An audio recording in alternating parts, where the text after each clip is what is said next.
this. And I believe everything's going. All right, cool. I'm here with PeterJoseph. Hey, Chris. All right, Peter. Good, man. Good to be here. Thanks for coming up to Topanga. Absolutely. Beautiful out here. Did you come up from the PCH? No. Oh, good. Yeah. I think it's closed. I forgot to warn Oh, yeah, you. they've been doing construction. Yeah. No, fire. Oh, really? Yeah, there was a fire a couple days ago. The whole canyon was closed off from the south and the north. So no one can... Two fires. Oh, that's ridiculous. Yeah, I mean, if you know the back roads, you can get out. Sure. But for commuters, it was pretty fucked. Anyway, thanks for coming up. It does not feel like California, though. It feels like you're in a completely different place. I loved it up here. Yeah. It's when I tell people I live in LA, they picture something that does not include the red-shouldered hawk out the door that was screaming and owls and coyotes and stuff. But yeah, I love it here. Nice. So I've been looking forward to talking to you for a long time. I think there's so much overlap in the kind of work that you're doing and your worldview, and a lot of the raving and ranting that I do in terms of the sort of trajectory of modern culture. Right. And I mean, I don't know. I haven't had a chance to read your book yet, but thank you for sending it to me. It's here. We'll hold it up for the folks who are watching the video. It's the Human Rights Movement. Here it is. It's freshly out. The new Human Rights Movement. Yeah. Reinventing the economy and ending oppression.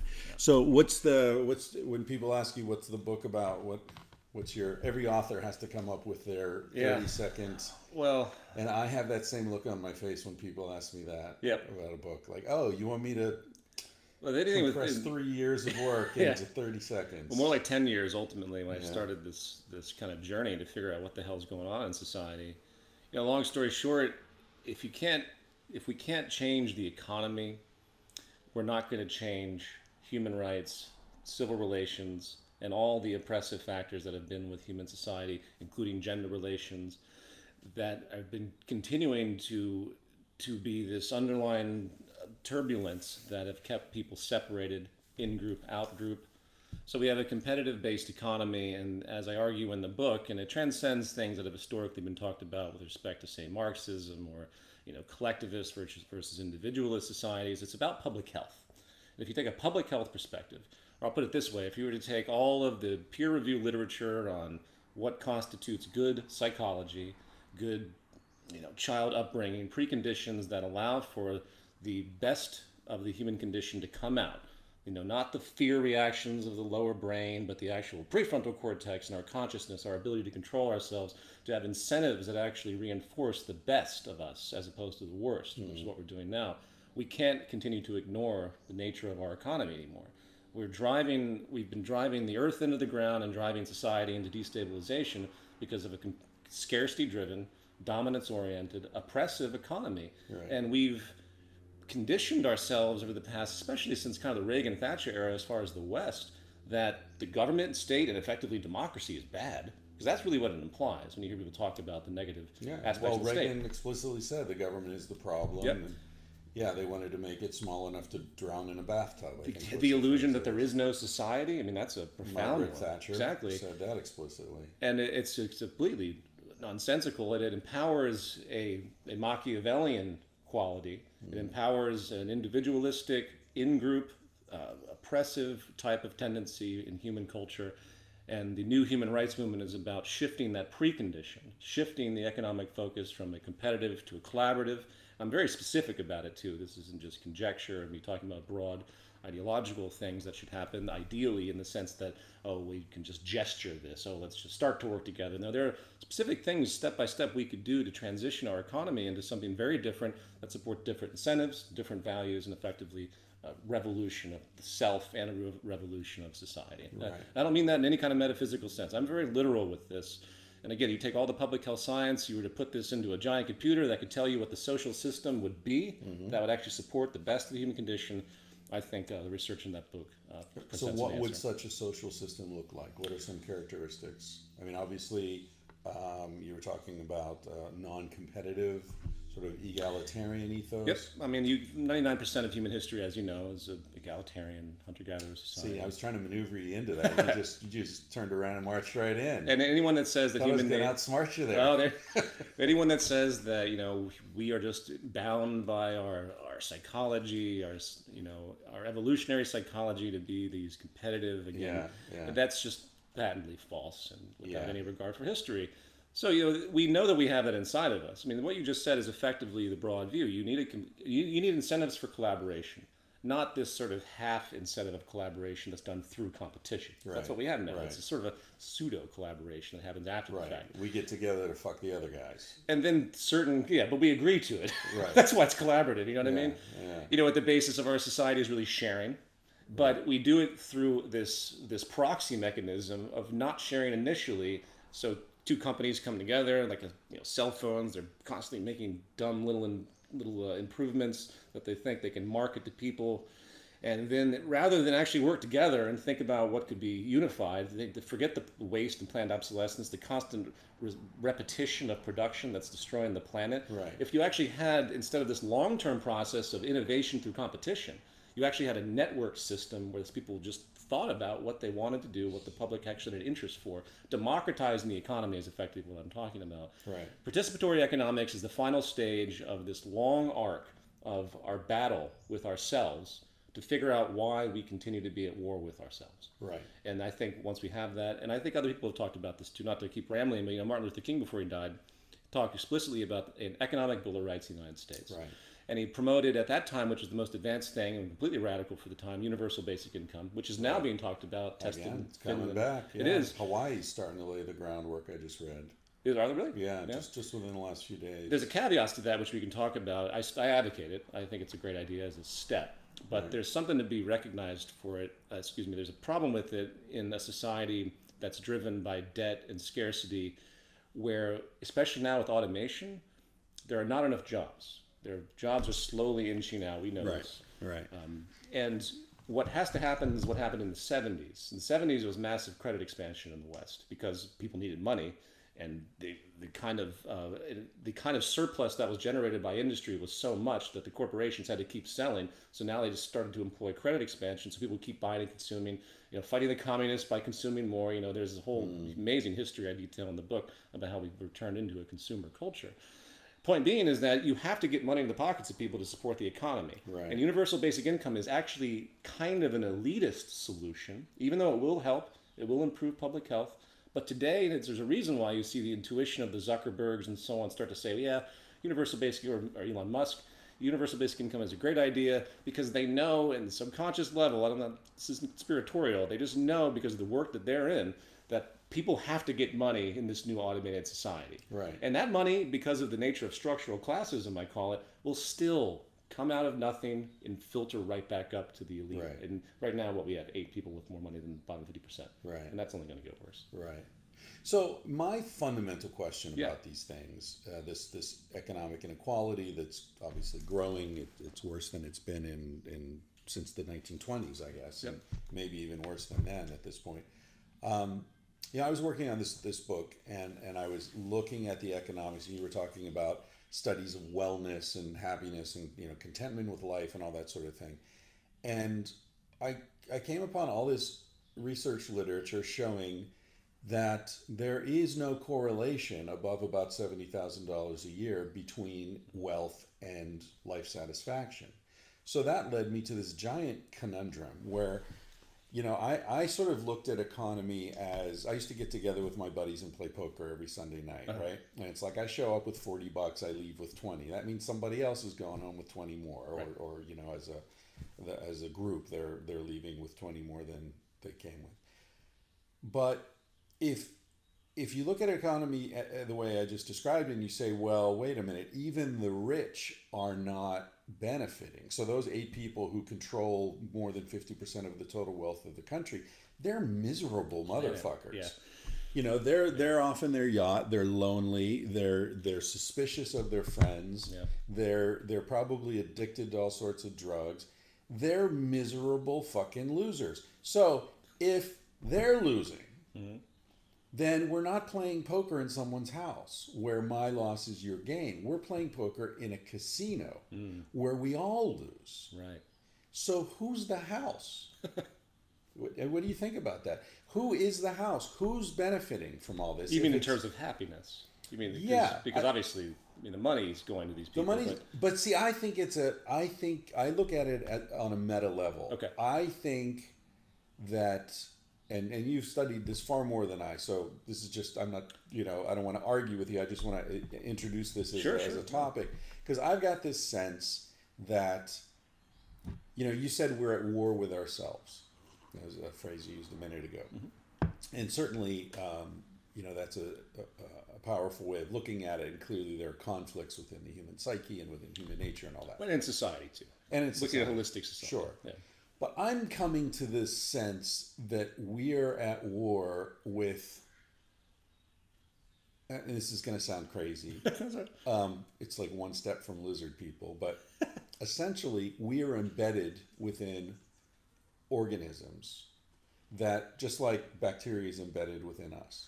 Okay. Life is a congregation of other life. Sure. If you look at any sort of level of complexity on the scale of life, each higher level is composed of lower levels that all come together and form a system. And I know you're into systems thinking, sure, and you're very conscious of this stuff.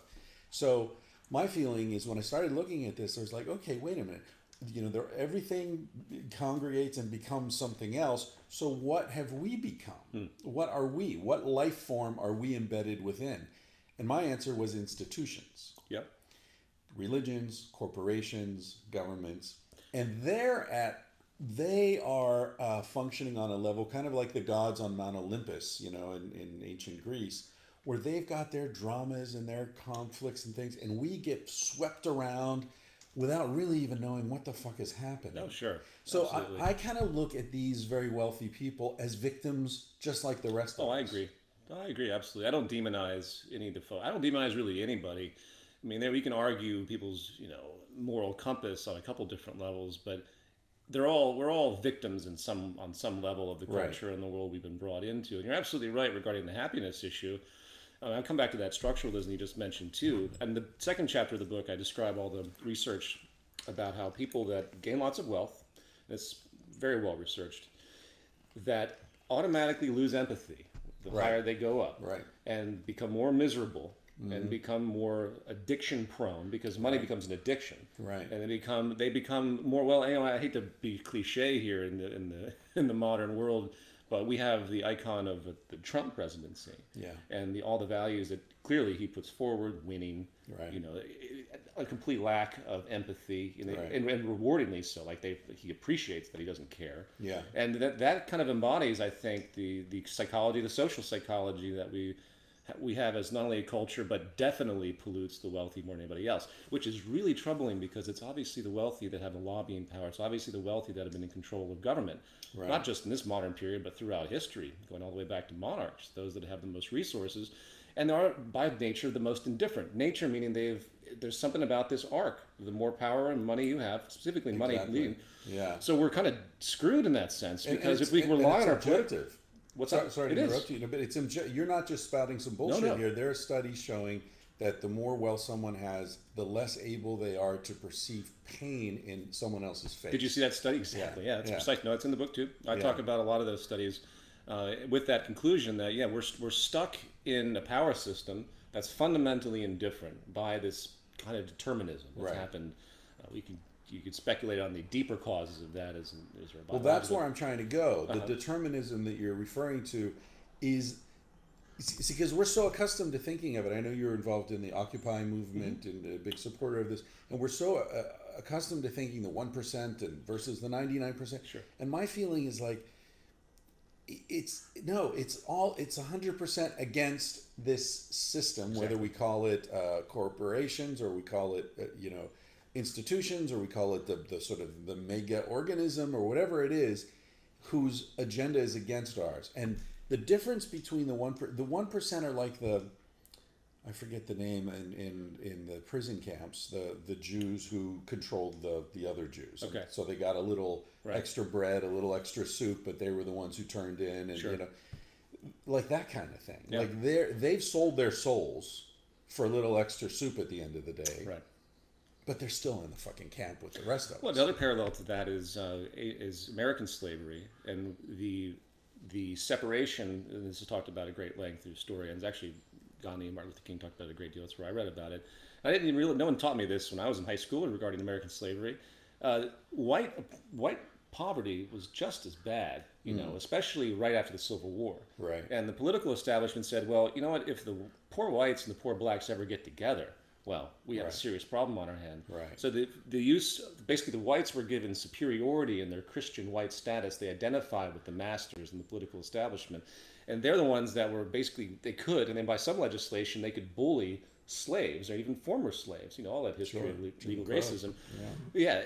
And so that's a similar parallel where you divide and conquer ultimately. Because it's really, ultimately, all of that in history, not to change the subject, was an issue of class war. Right. I mean, people forget that all of the slavery was just about profit. I mean, even the slaves that were sold from Africa, white settlers didn't just go steal Africans. They were being sold by kings. Sure. Yeah. And then, so in exchange for sugar and rum. Right. Yeah. And going back to your structural issue, the book opens with the concept of structuralism, which is put forward by Johann Galtung and Gandhi, and is a brilliant notion. It's a little bit antagonistic towards rationalism because it argues that people are not really rational. They are defined by the structures they inhabit or are born into.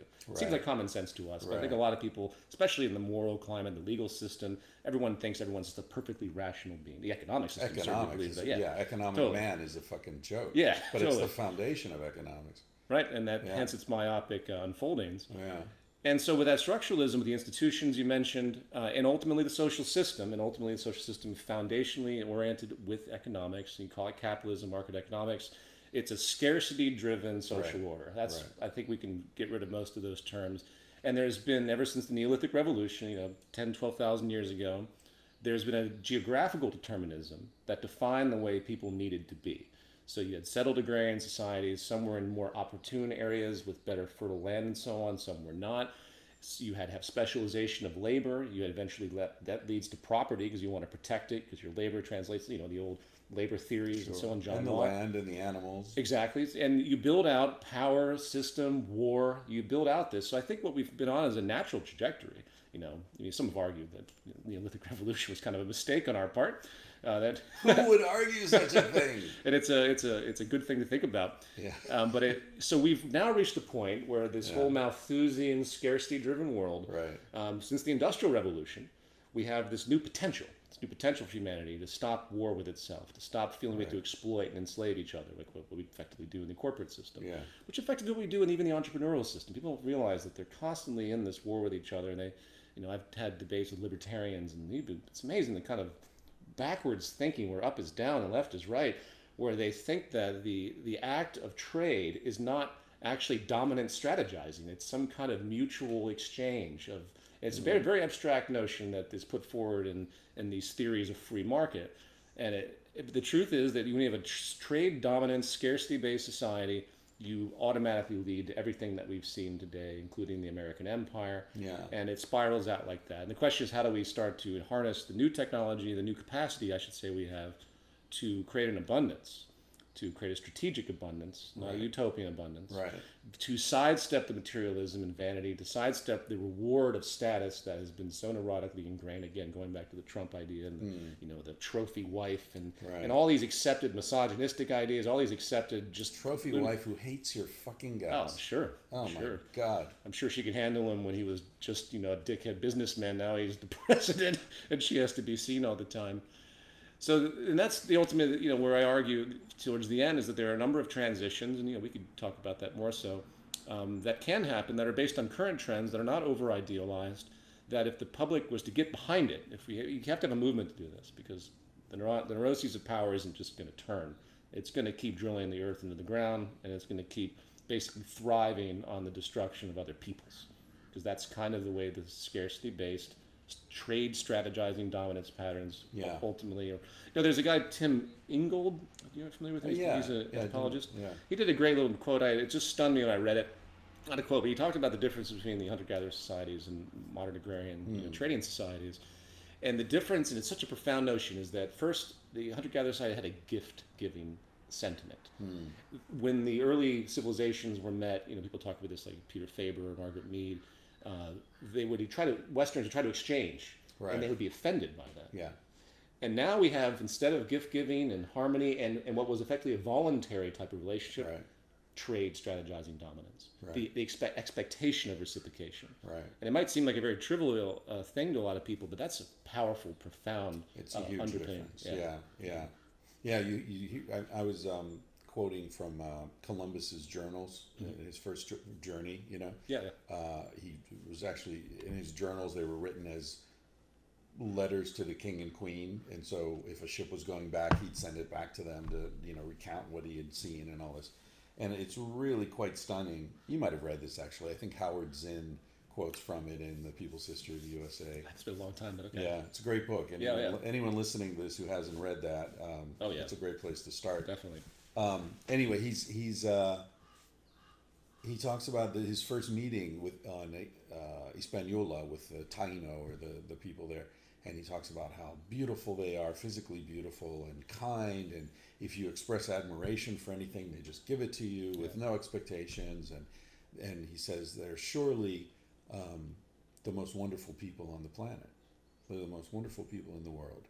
And then the next sentence is, with 50 men we could enslave them all. Right. I remember that now, God. What the fuck, dude? He said something like, you found paradise, Yeah. and the first thing you're thinking is, we can enslave these wonderful people instead of join them. Yeah. They have a better life than you do. So be inspired by them, They're the embodiment of Christ, the actual Christ, and instead they're saying, well, no. Christian values. Yeah. Crazy. Anyway. Yeah, that's horrible. I remember that. I think he also made a comment about, we tried to show them a sword, and they didn't know cut what their it was. hands on it. They didn't know what it was. And we all laughed. Yeah, it's a very interesting thing. I mean, that's this book I'm working on, A Civilized to Death, it's called, and a lot of it is, it's very parallel to a lot of the work you're doing. As I said earlier, it's questioning. First of all, it's questioning the neo-Hobbesian narrative that life before the state was solitary, poor, nasty, brutish, and short. Sure. That's wrong on every count. Absolutely. Right? Then it's questioning the notion that civilization is itself a great gift to humanity. Like, let's look at that. Like, what has it actually given us? In the sense of modern civilization, the way it currently functions, I mean, forget about feudalism. Jesus Christ.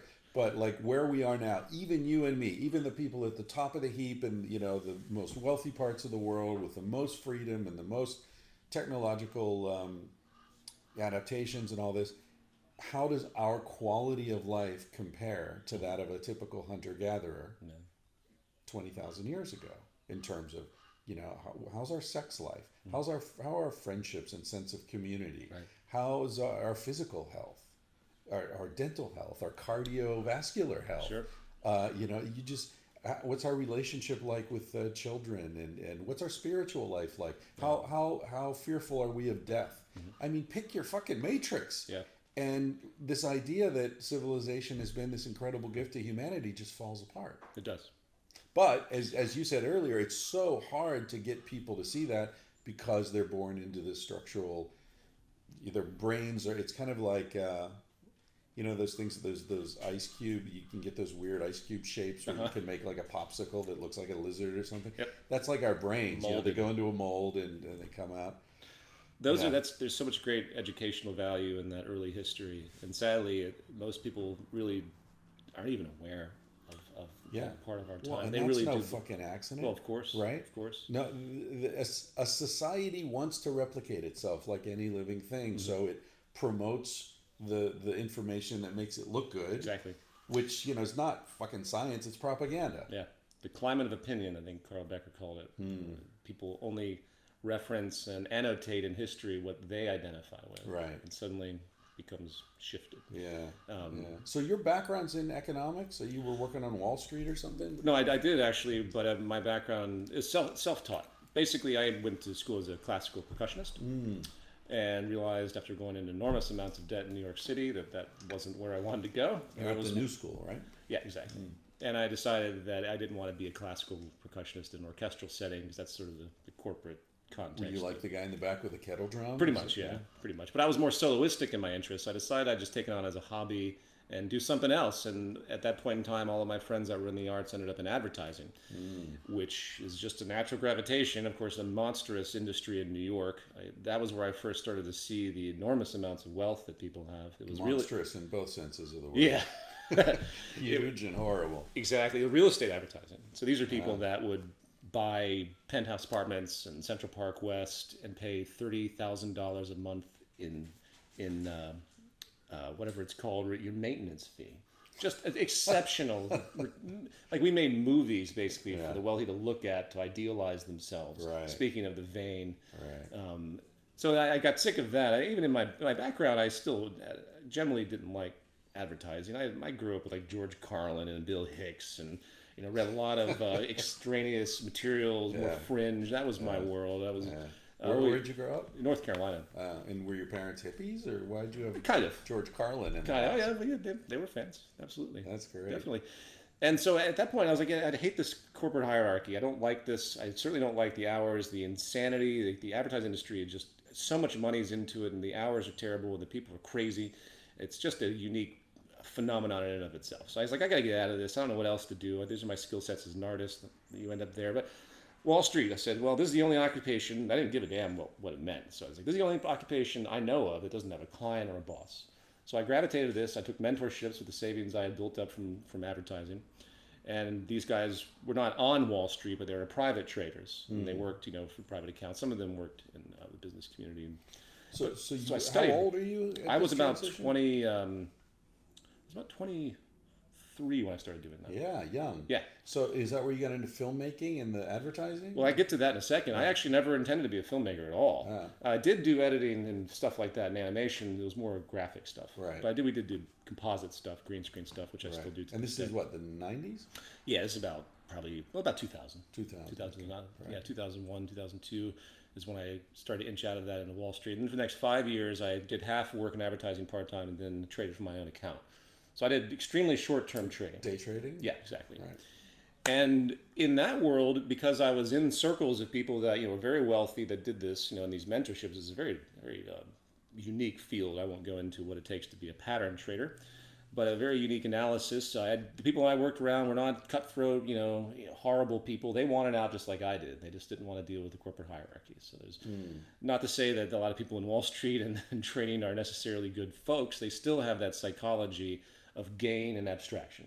It's I call it drone warfare economics now. It's like at least on Main Street, you kind of can You're not see sticking anyone. Yeah, you can see the humanity, but not in Wall Street. Right. That's why it has the reputation that it does, and rightfully so, and should be abolished as far as I'm concerned. Yeah, you don't see the grandparents whose account you're emptying with your bullshit. Exactly. Or the currency that you're shorting from some country where you're throwing people into poverty. Right. So I did that, and then I realized towards about 2006, after I made this first production called Zeitgeist, which was not actually a film, it was a performance piece I did as a catharsis. I realized at that point in time, this convergence of things happened.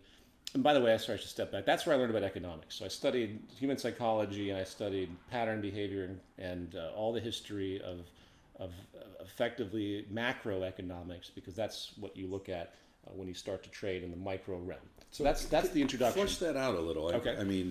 I'm really interested in this stuff. Well, it's specific to pattern trading, where you have different synergetic forces that create probabilities. So if you have, for example, a certain industry that broadly has a certain trend, like a sector, like in technology, and it's pattern trading, so you're using visual cues. You chart it.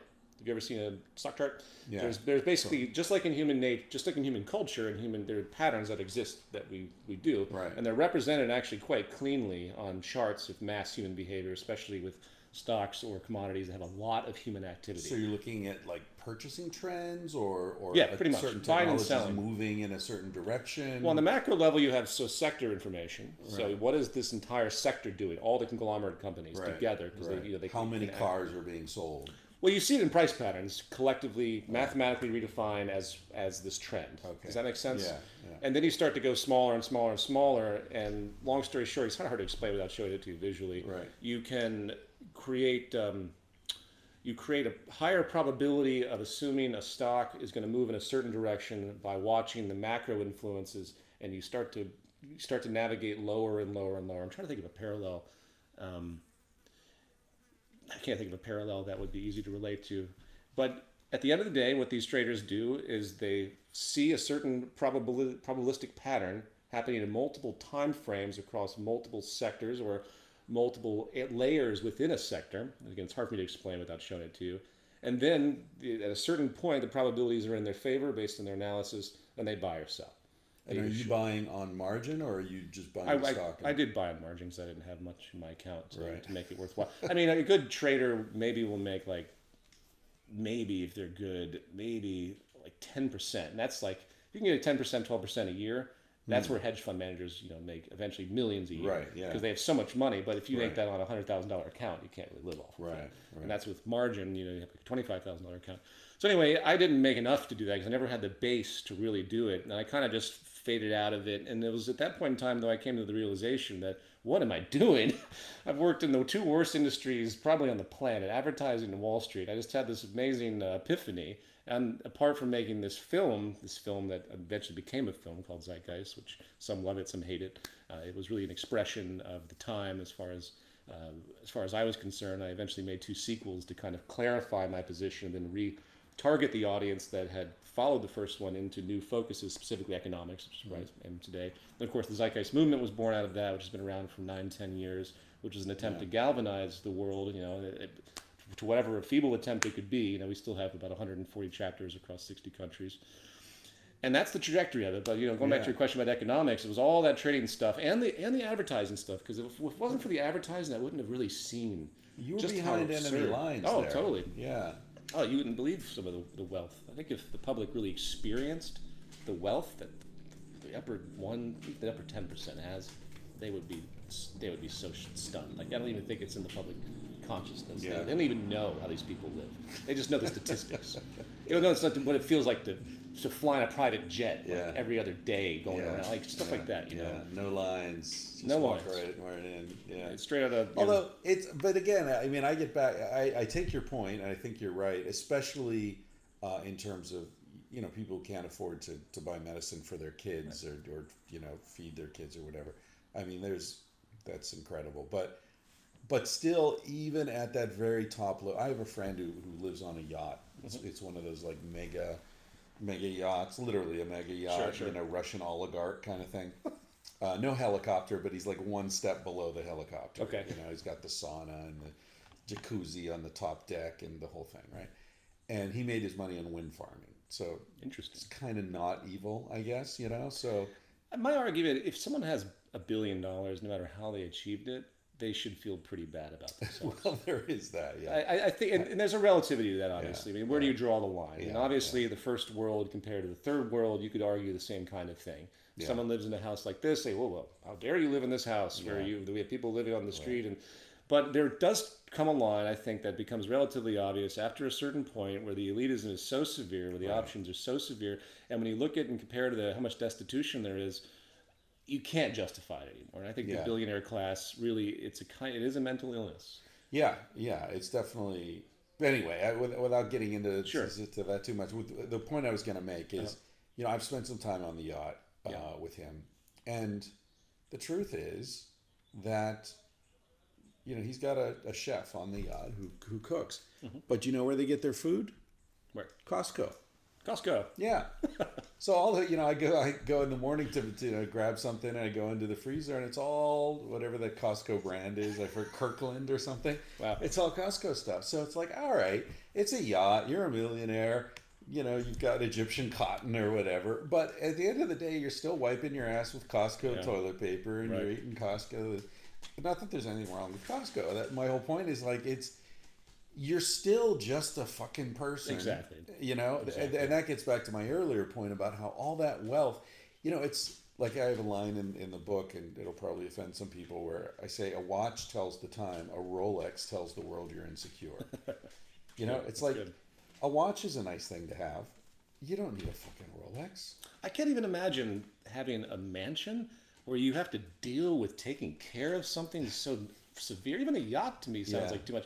And then you have to employ all these people. Yeah. Like, to me, utopia, if I want to use that word, is not having any property. Right. Is to have the freedom. Fucking hunter-gatherers. Sure, exactly. Everything you need is just around you. And I think there's a minimalistic culture. They've done research on millennials these days, and they're gravitating more towards a socialistic view, statistically. And they also have a deep minimalism. Like many of them they're reverting back to not smartphones. They want a simple. That's why I got that van. That's a big thing. Totally. Like young people are like, "Fuck it, I'll live in my van." Yeah, sure. You know. And I think that's a much healthier place to be. And it reverses, and I talk about that in the book too. It reverses that neuroses that's been generated by status and property and how they're associated. So do you think we're at a unique historical moment where people are questioning this in ways they never have before, or is that just you and me in our little bubble who see it that way? With the internet and communication, people and the way that systems work, information is now so tailored in pockets where if you're a Republican, alt-right, Trump supporter, you can pretty much just submerge yourself in only the information that you agree with. Right. Whether you search for it, whether the advertising algorithms are from it, whether your social media is collected for it. Right. And the other side, you can have pro Bernie Sanders, whatever. Yeah. And then that world seems like it's the only world that exists too. Like in my world, at least in terms of my digital reality, which unfortunately starts to define our absolute reality these days, which is a little bit terrifying in and of itself. But I don't see any of the right wing folks in my world, except for those that troll me. That's very few. You see Trump, of course. No, I know. You see what he's doing. No, absolutely. But my point is that I think that there's extremity on both sides, and there's a term by Franco Berardi. He's an Italian theorist, and he calls it semiocapitalism, or symbolic capitalism. It's the merger of capitalist values and ideals and what's culminated through it, and technology and virtual reality. And I think this expresses the rise of Trump as a reality TV star, and the way people really aren't able to consciously differentiate between reality and virtual entertainment anymore. Right. It's a brilliant and deep and profound notion where people are looking at the world through the lens of a TV show, and it's subconsciously inhibiting their thoughts. They don't have a sense of realism anymore. They have a sense of abstraction. They get off on even if it does, even in their own, what pertains to them becomes lost. They see things as a separate structure, as a separate kind of form of I can't verbalize this well. They see things as a separate symbology, a show, and this has really permeated people in the 21st century with the advent of the internet, with the use of smartphones, with the fact that our reality is starting to merge with this kind of virtual news. Yeah. And they see their own lives as show as well. Exactly. Look at me on Instagram. Exactly. My God, the Instagram and the social media phenomenon, in the sense of how people portray themselves, is so revealing. Yeah. I'm curious to see how people look back at the society from the future. Like, what the hell are these people doing? Assuming we made it to a more advanced state, the indulgence, the narcissism, the complete ADD, total waste of time. Hideous. Oh my God. So. And that's the semio-capitalism. That's this. It's not what you really are. It's what people perceive you as, and your status is represented in the external. Right. And it plays into, not to shift the subject too much, but it plays into that limbic system response, our innate need to have social inclusion, because we are in many ways defined by the way we relate. Right. That's why I don't walk around in a Victorian gown or something, because... Is that the only reason? Really? Is that what you'd really like to be wearing right now? In a powdered wig? That'd be awesome. Even though they still do that a little bit in Britain. They still take themselves so fucking seriously, too, with those powdered wigs. Unbelievable. I mean, they may as well be wearing, clown shoes or something. It's really funny. It's fantastic. Yeah. I love it. I often counsel, for some reason, young people are writing to me asking for life advice, which is, that's good. Like asking the Pope for sex advice. But one of the things I counsel young people to do is intentionally become ridiculous. Young men should shave their heads. Yeah. I think every man should shave his head in his early 20s. And in the military they do, of course. Right. But I think everyone should do it. because then when you're in your 30s, 40s, 50s, whatever, and you start losing hair, you won't sweat it. Yeah. It's like, okay, I've seen myself bald. I got used to it. People still talk to me. I still had friends. People, I still had lovers, whatever. Like, deal with it. Face it. Yeah. Get through it, and then leave it behind. Or walk down the street wearing a ridiculous fucking goofy clothing and just like watch people laugh at you. Very healthy. Yeah. Yeah, and then go home and be like, oh, people laughed at me today and nothing changed. Yeah. Yeah. Yeah, I think that's important. I forget what that has to do with. It traps. Oh, the powdered wigs. Yeah. Well, it traps people because their identity is now so locked in, especially in the virtual realm, because when something's on the internet, it never really goes away. So people are terrified to move against the grain. I criticize the scientific and academic community quite a bit these days because I don't understand how the intelligentsia of our world hasn't come to the same conclusions regarding the influence of and destructive nature of our social system. At a minimum, the ecological reality of what we're doing should be apparent to all. You can't have a system based on consumption and turnover where jobs are a outcome of demand, and demand is an outcome of people consuming, and more the better. Right. Especially in a high productive society we have now after the Industrial Revolution. People are making so much and with more with less. You're familiar with Jeremy Rifkin? Yeah. So he's did a great job in he calls it zero marginal cost.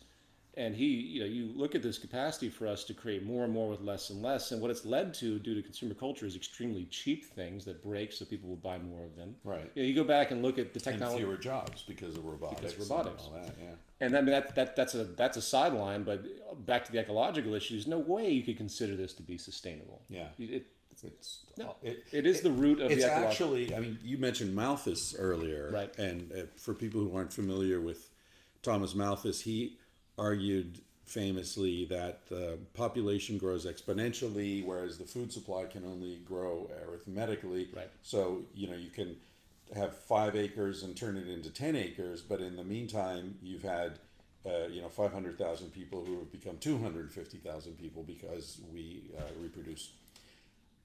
I write about him in Sex at Dawn, and then also in this. He was totally wrong. Yeah. I mean, it made sense in the abstract, but he had assumed that human population had always grown at that rate. He was basing it on the population growth of European settlers in North America. Right. An essentially empty, because they were killing the Indians and the disease was wiping them out. Right. Environment. And when you look at actual hunter-gatherer population, it remained virtually steady for hundreds of thousands of years until the Neolithic Revolution, right, when it started going nuts. Right. So this idea of growth, population growth being an inevitable aspect of human society is totally wrong. Yeah. So what do you think? Well, before we get into that, okay, there was something you said earlier that I wanted to explore a little bit, if you're willing. Mm-hmm. That moment when you said you had an epiphany, mm-hmm, and you're like, what the fuck am I doing? Advertising, investment. Yeah. What am I doing? What was that moment? What triggered it? How old were you? What was going on in your life? Because I think a lot of people never have that moment. I was about 27, and it coincided with, again, that first film that I did, a very controversial performance piece. I was doing all this, and I came home late at night, and in the midst of these 2 jobs, I worked on this production. And it was kind of came out of me subconsciously. It wasn't until after it got really big that I realized the merit of the pursuit. Does that make sense? Yeah. It's as though the realization didn't come from me, it came from the power of the reaction. The fact that it resonated so deeply. Because I was pretty pessimistic. I had the same kind of apathy that I think a lot of people, combined with the narcissism of youth that's inherent, where I see the problems of the world, I see this, but what am I supposed to do about it? Right. I got to concern myself with my survival, right, and so on and so forth. And it just struck, I had an empathic realization, and it opened it up, and I realized that there has to be something deeper than just the self-interest pursuit. So by the time so there are no drugs involved or mental breakdowns, or auto accidents. No, nothing that dramatic. Death of a close friend. I mean, when my first film hit, as again, it wasn't a film. I was never intended to be a filmmaker. It caused such a massive reaction. I was attacked by amazing press, New York Times, the Skeptic Society, because I talked about religion and they didn't like how I did it, even though it was in line with a lot of. I got the enormous amount of trolling and hate sites. I've spent at least $20,000 in lawsuits pulling websites down because they were completely propagandized lunacy, doxing my parents' address and all this stuff. I mean, the contrast of all of that between the hate and then the support, like enormous amounts of support that people came in. Emails. I still have like a great majority of them. The email account I had set up on the website, you could see an email come in roughly every minute for at least 7 months. Wow. And it was lunacy. I'm not exaggerating. How many people have seen the film at this point? Before Google pulled the counter on it, when it shifted, because this is a time when YouTube didn't exist, at least it didn't have full-length videos. This is Google Video, the very first kind of full, video site that had full feature-length films. It was about 50 million before they pulled that, and that was in about 9 months of time. And then they got really nervous about all these weird videos that were up at the top of their ranking system. So they pulled it and they dropped it. It's like they reset everything. And then it got moved. As of right now, I peg the 3 films at about 250 million people, but it's probably more than that because it's been translated into at least 60 languages. And it has a life of its own since it was released on the internet. And I didn't actually restrict it in copyright, at least initially. I have certain restrictions now because of things have changed, especially with people taking samples of it and making money off of it in other ways. But the expansion of it, like I'll go to countries that I've never really thought about the influence of that film, especially after a decade, and there's just this enormous number of people that were influenced by it that I never would have expected. So I really don't know. That's a wild experience. It really was, and I think that was really the revelation. It's like, well, I see I have a role now. And sometimes I think it takes that kind of external pressure to get people to snap out, make them feel a sense of purpose and to reinforce what they've intuitively felt anyway. Right. So you made your statement before you were any sort of a spokesman. Pretty much. I would have gone right back to my bizarre world after that production if it wasn't for the impact that it had. And were you married or a relationship or anything? I had girlfriends. Yeah. But no, nothing like that. But you didn't have like a partner who was like not really, no. Not at that exact point in time. Reflecting it. Yeah. Yeah. Well, that's interesting. I mean, you're really lucky that happened. So many people get into these worlds where it's like, yeah, this isn't really my world, but what else am I going to do? And it's too late to change. And next thing you know, life's gone by and you're a fucking advertising executive. Yeah, right. Well, I could argue that I'm still out of water on it. It's not natural to me. I'm very introspective as an introvert. So public speaking has taken a lot for me to go around and give talks. And you do it a lot, though, right? You're doing a lot of podcasts and TV right shows. Now with the book, I'm trying my best, to give it some oomph. So I have to, promote it, and I really believe it. It took a lot of work, but even before that, I'd be invited to places to even talk about the films, and it was just very difficult. Yeah, it wasn't natural at all. Well, you're good at it. I hope so. You're very articulate. I hope I've gotten better. Yeah. The films, you edit the films? Yeah, I did everything. You did everything? Yeah, even the music. Really well done. Oh, thanks. Yeah. Yeah, it's like anything you create. You look at it 10 years later, you're like, you don't want to. But I'm in production now with another trilogy. It's a live action one that takes this stuff to I just watched the trailer this morning. Okay. What's it called? Inner Reflections. Inner Reflections. It's really well done. Oh, thank you. The trailer's fucking terrifying. It's got sort of a Matrix-y vibe to it, and it's a mixed genre piece, so the trailer's a little misleading.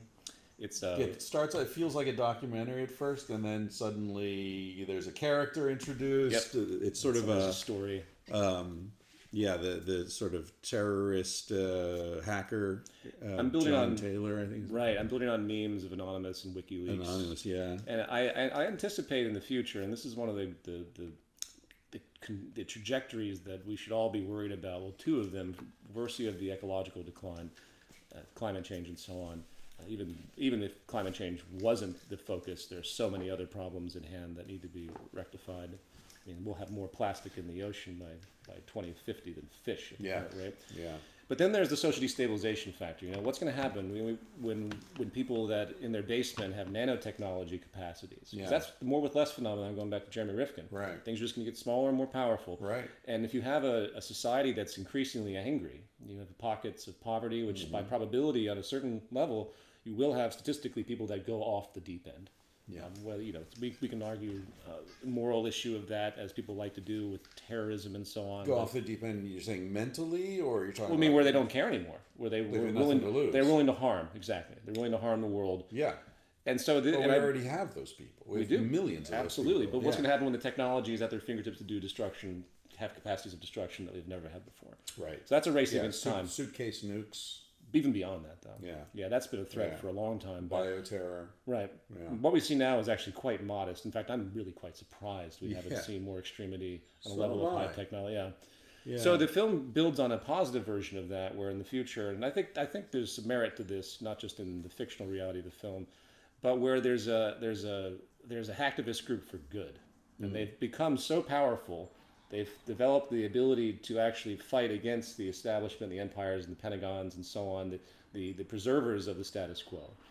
And they've become so powerful with their technology, they're actually able to change the world as an opposition force. Yeah. And I like that idea. Not to say I advocate that, but I think it gives people perspective, because I really don't believe the revolutions of the future will happen from a political establishment as it exists. I think it will happen from a grassroots campaign of people that finally realize the potentials, as I talk about in the last chapter of the book, and through whatever mechanisms required, I'm not sure what that will be, but it won't be through referendums. Yeah. They will start to recreate society, and those that wish to join them, well, then that starts the new world and the new phenomenon. Yeah. I hope that something like that occurs, because I really, as I said before, don't believe that the political establishment has it in it. And even if you get elected into those positions, even if Bernie Sanders, for example, was elected, there's such a massive pushback against what the logic of the system is, that you're so deeply limited. At a minimum, he would have helped some of the social public health stuff, but at complete failure of anything that deals with the ecological decline. Yeah. Yeah, I kind of feel with politics, the Frank Zappa quote, politics is the entertainment division of the military-industrial complex. That's good. I just feel like, it's like we're in a self-driving bus arguing at who gets to sit in the driver's seat. Yeah. It's headed over the cliff. I try to be optimistic for my own mental health, but if I had to, if I were a day trader and I had to, calculate what I think the odds are. So you think it's improbable, and there's a certain level of me that thinks that too. Well, we'd have to define what it is in this case, but a sustainable, socially just world. I don't think that's improbable, but I think it's improbable that we will get there by making good decisions. I think we'll get there by having, the shit is already hitting the fan, and we'll come out on the other side of it, hopefully, having learned from the global collapse and whatever. I think we're going to go through a serious crisis. There's a great essay published a few years ago in Eon magazine online. I'm very interested in how evolutionary theory has been co-opted by capitalism to justify, and the neo-Hobbesian worldview is at the heart of both of those. And Malthus, of course. Malthus was the world's first economist. Was. Yeah. So, there you go. British East India Company. Yeah. Which is spooky enough, considering that was the arm of colonialism. Yeah. There's a lot of interesting convergence. So you can see how his logic would easily justify the colonial, expression. And it also justified the incredible economic disparities. Yep. And that, I argue, that's the power of the argument. The argument itself falls apart the minute you start looking at data, but the sort of seeming mathematical inevitability of it, combined with its great utility in justifying the economic disparity, so that once you grasp the argument, you can say, well then the poor will always be with us. It doesn't make sense if we help these people, they're just gonna reproduce, and then we'll have the same problem we had before. So you're not actually being compassionate by helping poor people. You should they're always going to be there. Yeah, there's that great Malthus quote where he I don't know if you've read that. I can't state it verbatim, but he actually goes the reverse. It's like we should push the poor near the swamps, and he berates the well-meaning men, but ignorant men that try to help reduce this problem. You know who the well-meaning but ignorant man was that he had in mind? His father. Really? Yeah, there's a very deep sort of Oedipal thing going on. Really? Because his father was good friends with Goodwin, I think his name was, who was an extreme progressive. I remember Goodwin, yeah. He was socialist, more or less. Yeah. And he argued that at that point, and we're talking, early 1800s, I believe, he used to come over to the house, and Malthus's father and Goodwin would sit at the table and debate, and young Thomas would sit there and join in. And so, like a lot of young people, he defined himself against his father and against his father's ideas. Interesting. But Goodwin was arguing for equal rights for women. This is like 1812 I remember reading his work a long time ago. Yeah. His daughter was the author of Frankenstein. Oh, really? Mary Shelley. Mary Shelley. Yeah. And he was also arguing for redistribution of wealth, essentially what we're calling universal basic income at this point. So he was this very progressive guy, very close with Malthus's father. So young Thomas, of course, had to say, "Dad, you're wrong, and here's why." Prove you wrong. And his father encouraged him to write an essay explaining his ideas. And Malthus was like in his early 20s when he wrote that. The population essay. Yeah. Wow. So, I didn't know that at all. Interesting. Yeah, so it all gets so Darwinism gets co-opted into this argument. Like, oh, look, nature, it's all red, bloody red in tooth and claw. It's all competition. That's how species adapt and advance, by killing one another. Which is nonsense. Yeah, it's nonsense. Yeah. Darwin would say it was nonsense. He did say it was nonsense. Yeah. But again, the utility of the argument is more important than the integrity of the argument. True. Yeah. So. And there you have the whole psychological underpinnings of modern philosophy. So Adam Smith and John Locke took all that stuff, and I think actually Locke was before Darwin. So although Adam Smith also wrote about cooperation being more important than competition, and how it hurts us to see another person There's mixed suffer. messages in there. Well, he wrote two major essays, right? There was...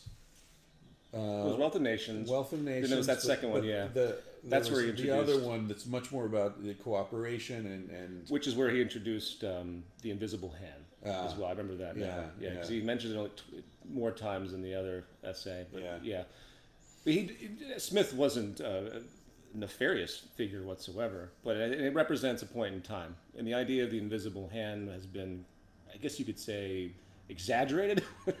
Because in the extremity of it, you have this quaint idea of self-regulation in the system, which implies voluntary exchange and that things work out if people act in their own self-interest. It sounds democratic, but then it got turned into what's now neoliberalism. Right. So now the whole world must abide by, and of course this is the general philosophy of the World Trade Organization, the IMF, the World Bank.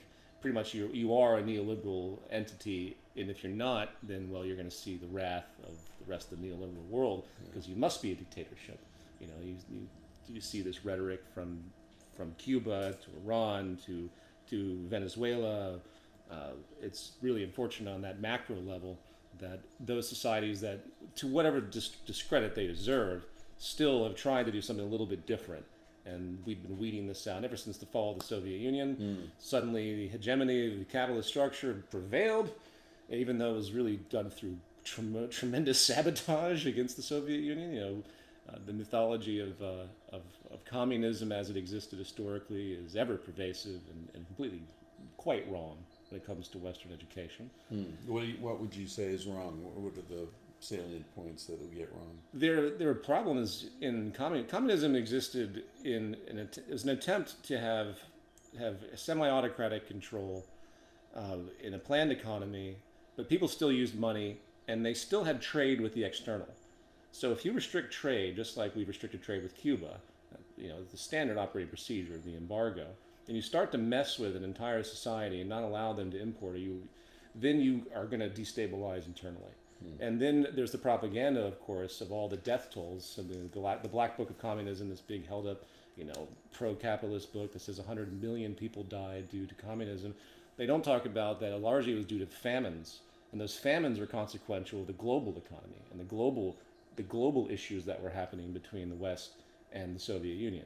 In other words, there are other factors that were creating the death tolls. Right. Not to mention that death toll is largely exaggerated. I want to throw this out there because I get this argument all the time with people that get these polarized ideas between communism and capitalism. And they can't see any nuance between the two. In capitalism, the signature attribute is economic inequality, right? That is the birth of classism and the Neolithic Revolution. Right. So you didn't have that before. And consequentially, you have poverty and socioeconomic inequality. And this is done by an analysis, Kohler and Alcott, if I remember their names being pronounced correctly, in the 1970s, they analyzed what death tolls based on average lifespan were being created through inequality, unnecessarily so. And they estimated 18 million people died. This is a long time ago, but the statistic still holds true. I did a recent analysis of it. 18 million people, conservatively speaking, die because of unnecessary condition due to what's called structural violence. It was done through the Gandhi Institute. Also another figure is Johan Galtung. He's another one that presented this information. So 18 million people die every year effectively due to the inequality generated by the capitalist structure, which means that in less than 6 years, more people die because of capitalism than the entire century of communism. And I think I don't state that to support communism. I state that to show the crazy relativity that people have. When people think of violence, they think of a gun pointed to your head. Right. But there's a deeper, much more insidious form of violence that comes from the structure. Exactly. Through chain reactions. We're all pulling these levers on a giant machine. Yeah. And we don't realize that our little self-interested mechanisms are supporting a system that's putting out an exhaust of death and destruction. And, poverty said it, Gandhi said it the best, poverty is the worst form of violence. Right. And that can't be understated. So you must have some interesting ideas about the argument Steven Pinker advances. Which ones? Well, in the Better Angels of Our Nature, I think, his last book about how we live in the most peaceful era in the existence of the species. Funny. I didn't read that book, but I did read The Blank Slate. And Pinker is a unique character. Some things I agree with. Some things feel ideologically driven to me. Woo. Yeah. I had a unique conversation with some other scientists about him. But anyway, so if you want to say we're in the most peaceful period of society, you have to ignore effectively all structural violence. As he does. And, it's even more interesting. I read an article that said that book effectively, because of the recent surge of deaths and the genocides and the refugee crisis and what's been happening over the course of the past, I guess he wrote that book like 5 years ago. Yeah. Since that time, someone wrote that actually it's debunked now, statistically. Just even using his statistical framework. There's no longer in the most peaceful society. Yeah. And what makes the worst to me, I call them techno-capitalist apologists broadly. These are the folks that see this gainsaying. They describe this gainsaying over the course of time. And they tend to be of a, academically elite class, or they have a lot of wealth and influence and have great stature. And even folks like Jeremy Rifkin and Ray Kurzweil and Peter Diamandis and a lot of the technologist guys in Singularity, or other folks that I could list, they have this tendency to not see the central problem, which is a power system that doesn't care, that will continue to preserve itself at the expense of the general population. Yeah. And because of that, all trajectories are basically negative right now. There's a long-term progressive trajectory, that's great, but all the trajectories within this final little moment are all going down. Yeah. You have all life support systems in decline. Yeah. You have a growing refugee crisis that's 65 million. There's no resolution of that in sight, which will definitely spiral into other problems, resulting to that. You have this new isolationism that is a terrible sign towards fascism, such as Trump wanting to build a wall, Brexit. You have all of these things that are starting to pile in there that lead to two conclusions, especially with the withdrawal of the Paris Accord, that there's really no momentum towards any of these things being resolved in the immediate future without something very dramatic happening. Like everything's in retrograde. Yeah, and you're still working within the presumption that they could be solved. The thing about points of no return is that sometimes you pass them. Yeah, I agree with that. But nobody wants to talk that way. I love how everyone's like this argument of like, well, I have to be an optimist because I have kids. Like, that's not rational. That's not rational, no. You don't have to be an Well, here's the way I optimist. see it then. I see collapse occurring on multiple levels. And I also see the potential for, if there was a galvanized community for change. But I think what's most probable is you're going to have the continual collapse. I don't believe in a global collapse because it's not perceivable. So I talk to people like, well, we got to wait for something really bad to happen and everyone will wake up. I don't think people really work that way. I mean, there are those pressures that will change people, that are shock events. But I think that when it comes to the global phenomenon, like how many more, we already have close to 1 billion people starving, again, 65 million refugees. Yeah. What else, what extremity, right? What about 3 billion? Do people really going to care in the West? What's it going to take? Yeah. I always thought like we need a hurricane to hit DC and sort of like, right. Oh shit, that's real. Sure. the But it hit New York, the superstorm, Storm Sandy or whatever it was. Right. Like how many perfect fucking storms do we need to have? Sure. They're all perfect at this point. Sebastian Junger must feel weird about that. Who? Sebastian Junger. He invented the phrase "the perfect storm." He wrote okay. the book about it. Right. And now it's everywhere. Like it's weird to see it. So my point being is there's no real moment of realization, except for an educational requirement to get people, again, why the book was written, to get people to understand that there is a direction if there's a galvanized community to move forward. There's a way. There's a place to go. There is hope. Yeah. Now, probabilistically, whether we get there, I'd say the probabilities are against us. My catchphrase is the kind of change that's required will happen one way or another. It just depends on how much suffering has to incur before it does. That's what I was saying earlier. Yeah, right. I think we as a species will get to a sustainable place, but there might be 50,000 of us, and it might be on a planet that's 80% uninhabitable. Yeah. But anyway, I was referring to this essay earlier. We got sidetracked, which is great. The whole point of this podcast is to get sidetracked. Good. But I think it would be a useful thing for you as a metaphor. The guy talks about, I think the essay is called "The Selfish Me Must Die" or something, or "The Selfish Gene Must Die," and he sort of gets into the Dawkins selfish gene thing, which of course is hugely ideologically driven. It's not accurate scientifically speaking, but it's very useful for capitalists to think about. And anyway, he talks about how he was at a conference and he just happened to walk into this guy who was talking about locusts, and he was talking about a species of locust that's in North Africa that's the sort of biblical plague of locusts. Sure. Locusts, yeah, right? Locust. And turns out that this locust begins life as a grasshopper, and many of them will live and die as grasshoppers. Grasshoppers are dispersed. People have heard me talk about this before, so I'll try to boil it down. But they live independently. They're chill. They don't attack each other, whatever. Right. Then the rains come. There's lots of green, and the population expands rapidly. Then the rain stops. The green starts to reduce. So the population density of these grasshoppers increases, and it gets to a point where the population density triggers dormant genes. Wow. And now the individual grasshoppers transform into locusts, not over generations. It's like a Mr. Jekyll or Dr. Jekyll, Mr. Hyde thing. Fascinating. And so their front legs get shorter, their back legs get longer, their coloration changes, their head changes shape, and they become very aggressive. They start attacking each other, they become cannibalistic, and then they start to swarm. That's amazing. So the swarms are millions of these locusts trying to bite the one in front and the one behind trying to bite you. Right. It's fucking capitalism. It's this hyper-competitive. That's a great analogy. Yeah, and they swarm across North Africa. They eat everything. Right. And then when nothing's left, 95% of them die. The 5% that are left go back to being grasshoppers. Do they really? Yeah. Wow. That's amazing. I had no idea. So that's my vision of the future. That there will be some grasshoppers, but it's going to take a giant die-off, unfortunately. I mean, my thing is we are at this, when I'm trying to be hopeful, right? And I think maybe you and I converge on this a little bit. I'm trying to be hopeful. I say, look, we're at this moment where we have a world brain for the first time, this internet. I mean, this is so weird that you and I can have this conversation.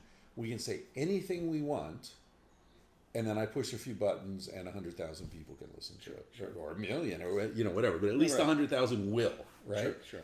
And it's archived forever. It's freely accessible. There's no password. You don't have to be white. You don't have to be a man. Right, you don't right. have to. So incredible. Yeah, that's an incredible moment in human history. It's never existed before. No. And we also have technology for creating passive energy. We have the technology for controlling population without killing anybody.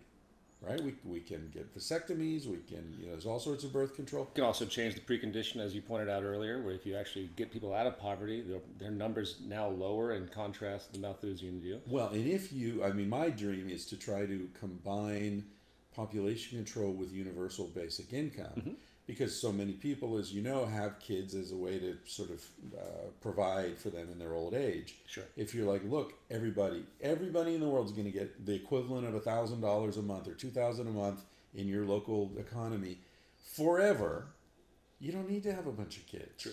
Right? Yeah. And in fact, the fewer kids you have, the more money you'll get. That's a good incentive as build well. an incentive in, like, hey, you didn't have any kids, you're doing a good thing for the planet, here's an extra $500 a month. Yeah.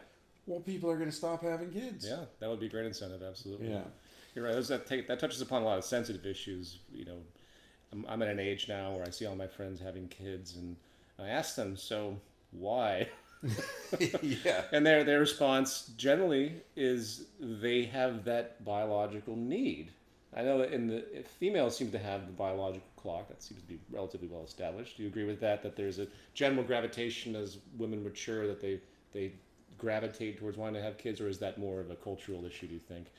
I mean, I'm not a woman. I can't speak to that experience. But there's been some studies I thought. I have plenty of women friends who say, never, me too. Never happened. Me too. But at the same time, I know. But let's look at it, from the way I look at things, right? So I look at that, I say, okay, wait. Now, we're calling that a biological impulse to have children. What if that's a biological impulse to be nurturant and to be around children? What if it's not about having children? And I think that's I did an interview one time with a woman, and I was saying something about how hunter-gatherer paternity is, we assume it's sort of built into the evolutionary psychology view that men are very concerned with paternity, and so they would only share resources with a woman who's only having sex with them, and it's this whole, right. the basis of this argument, which I found in my research to be totally baseless. Okay. And I was talking about that with her, and there are societies in the Amazon who believe that a fetus is literally made of accumulated semen. That's right. I remember that from your TED Talk. Yeah. So the idea that one man, one sex act could create a baby is not well established. Sure. Right. Sure. Anyway, so I was talking about this and talking about how in hunter-gatherer societies and other societies, even agrarian societies, often paternal responsibility for a child is not biologically determined. It's the mother's brother who has to take care of the child, or it's a clan system where, oh, you're in the Otter clan, well, that means I'm going to take care of you. Right. And so this assumption that the nuclear family is this sort of essential unit of human social organization is totally without basis. Anyway, she said, I adopted a kid 2 years ago. And I had a child biologically a couple of years before that. And I can tell you, there's no difference. Yeah. There's no difference. I held that baby. I love that baby just as much as the one that came out of my body. There's no difference. Sure. So the biological clock, I might look at it and say, we evolved in small hunter-gatherer bands where if there's a baby, everyone's taking care of it.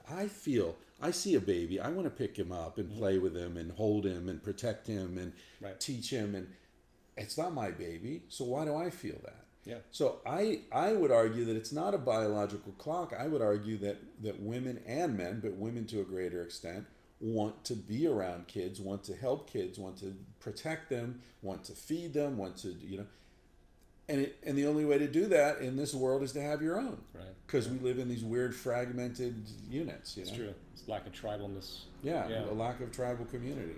Well, so then I asked them. I guess that's where that. I agree with that. I think there's the nurturing tendency. There's that need for just that, as opposed to something that you own or a child. I mean, cat ladies. Why do they have 20 cats? Yeah, that's true. You know, or pet owners in general. I think exactly. There's probably some truth to the fact that people that don't have kids tend to get pets. You're my baby. Oh, my little baby. Oh. But I will say that there is something to say about. There's something about culture that people develop an emptiness in this culture. Yeah. And I think that they have to fill that void. And I think Right. once they reach this kind of age, children seem to be something that fills it. And Children, I'm not sure if that's money. Money, yeah. You know. I'm not sure if that's necessarily healthy. Yeah. You know, it's a difficult subject. You know. Well, I think what I've seen, and this relates back to the whole economic argument that we began this conversation around. I have seen a lot of people whose lives are essentially meaningless, and they're smart enough to know that what they're doing is bullshit. Mm-hmm. They're, managing fucking office buildings or whatever it is, at best is meaningless. Yeah. At worst is destructive and horrible. Degrading. And how do they make it meaningful? Have kids. Yeah. Well, yeah. I do this because I'm taking care of this kid. Yeah. This kid's going to change the world. This kid's going to be great, and I have to pay for college so he can, become. Yeah. Come on, man. This is all you're just offloading all your own personal responsibility onto this poor little kid who doesn't. And also, whoever said that not existing is worse than existing? Exactly. It's not like by not having a kid you're killing a kid. Well, I make the argument in the book. We have a moral debate of abortion. Yeah. You could say, in isolated terms, okay, well, if you don't believe that people should be killed and you want to conceive of the human life from fertilization to death, then clearly you have a continuum, and where you draw that line is very subjective. Right. Obviously, birth creates a social reality for the child. And as we've learned about ourselves, we are deeply social, and it creates an extension of the individual. So obviously, it has to start from that point, but it's not obvious. It's not obvious. No, it's a moral decision. It's a moral view. I agree with that. But there are factors. Which make the argument stronger. I'll put it that way. Right. But my central point, and beyond that, was, what if you had a child? You're born into poverty. Again, a low socioeconomic status.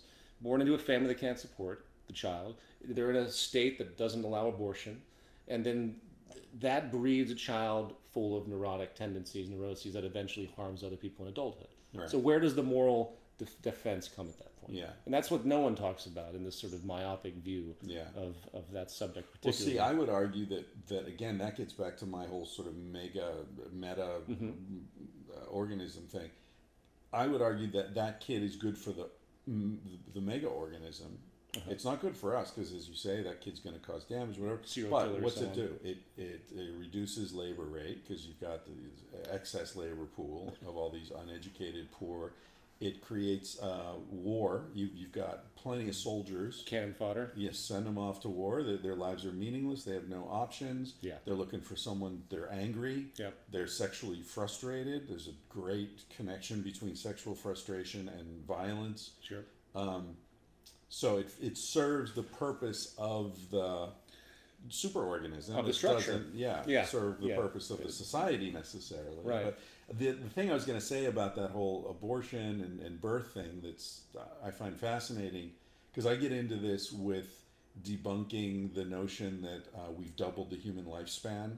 Okay. Yeah, right. Which still is hugely popular notion. Sure. And anytime I talk to people, questioning the notion of progress, the first thing they'll come out with is like, come on, dude, we're not dying from fucking cholera anymore, and like antibiotics. And I have to explain to them, like, those are band-aids over wounds we've caused ourselves with civilization. And this idea that we're living twice as long, I'm sure you're familiar with it, but it's basically, it's misinformation. It's based on a misunderstanding of archaeological reports. Because dental eruption stops at 35, and so you can't tell age of death beyond 35 but archaeologists understand that just means 35 up to whatever. Right. But the journalists were like, oh, look, nobody was over 35 again. Hey, more stuff to support our system. Yeah, exactly. Yeah. So you don't look at it. But my other point was, infant mortality is a big part of those calculations as well. So they find a bunch of dead infants, and it's true, hunter-gatherers, infants die, about 50% of infants die, or children died before the age of 10, right? Which obviously is way higher than in our world. Definitely. But a lot of those infant deaths were infanticide. Really? Yeah, because population control. If twins were born, most hunter-gatherers, they won't raise twins. Interesting. Because there's just not enough food and time and whatever, and they'll let one die.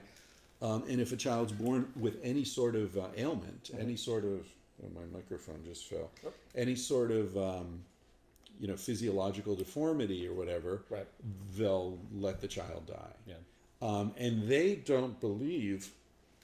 Most hunter-gatherers don't believe an infant is a person.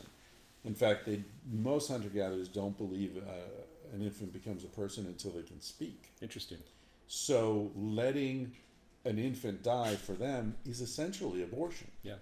But when we calculate our own longevity, we don't include abortions. Right.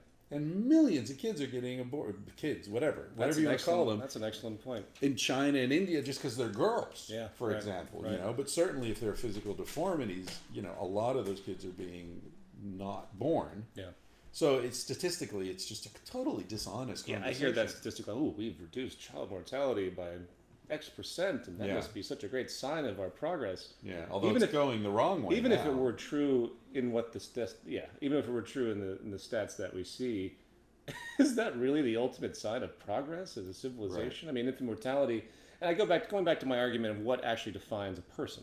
Right. What is it? We are a collection of cells. We go through the biological process, but that doesn't really make us human as far as I'm concerned. It has to be a social relationship. I mean, metaphorically human. It has to be, you have to be identified. You have to be identified by your parents and by your tribe.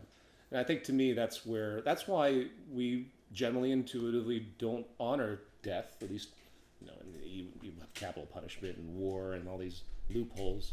But generally speaking, we outlaw people murdering each other because we know that there's a social relationship and we know that will spark other negative effects. You have retributive murders. Right. There's a destabilizing force when you have a society that's willing to kill itself. Right. And I think that is a kind of that's not talked about enough in this kind of basic utility of stability of a society. Yeah. You know what I mean? So the moral arguments, I think, fall flat in a lot of ways.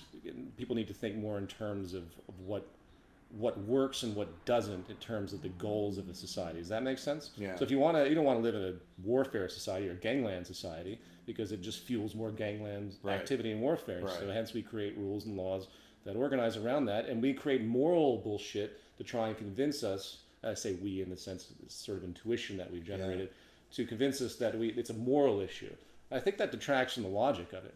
I often, ethics and morality are important, I think, to communicate to kids and people just so they have a fundamental basis, but that knowledge has to have its foundation, something that actually works and something that actually has utility in the sense that it's functional. It can't just be a whimsical idea of what's right and wrong. Right. And it's too bad that we still have the religious dogmas and things like that impose these moral overarching terms that no one even knows what they're doing. And they work against us.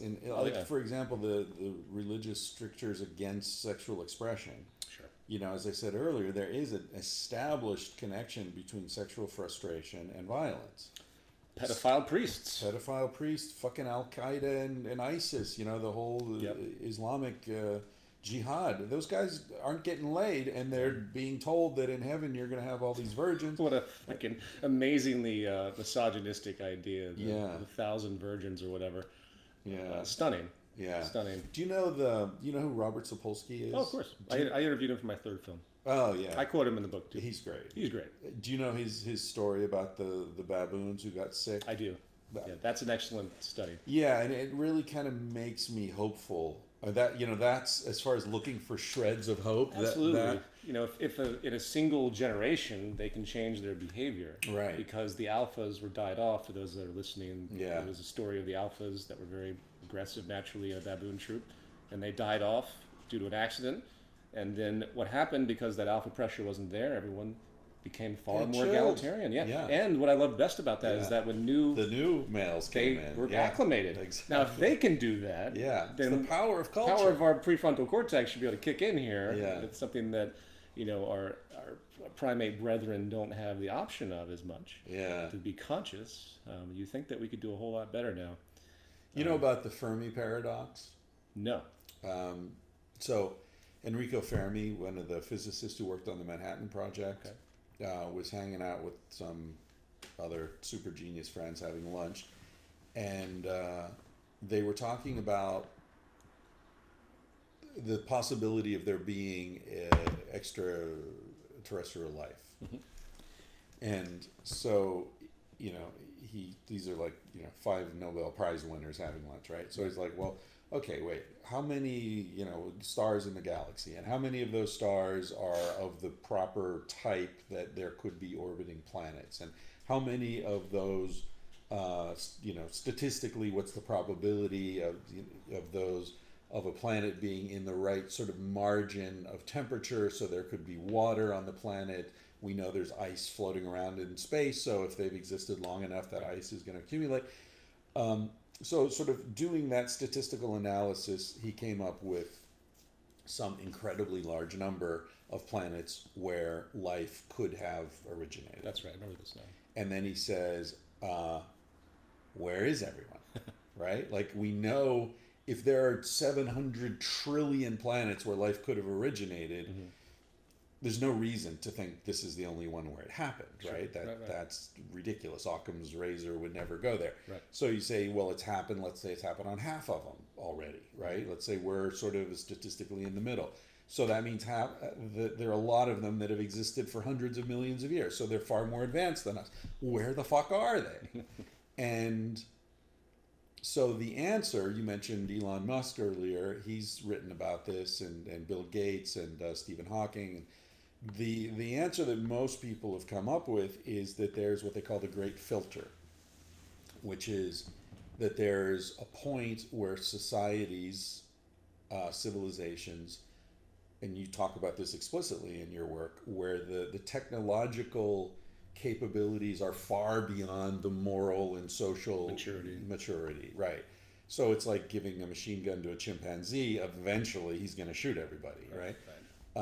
And so these societies reach that point, they wipe themselves out, and that's why we haven't heard from anyone, because there's like almost like a Malthusian thing. There's this built-in difference between technological advancement, you could say it advances exponentially, and the moral thing, which advances arithmetically, and so you just get this disjuncture and it wipes out.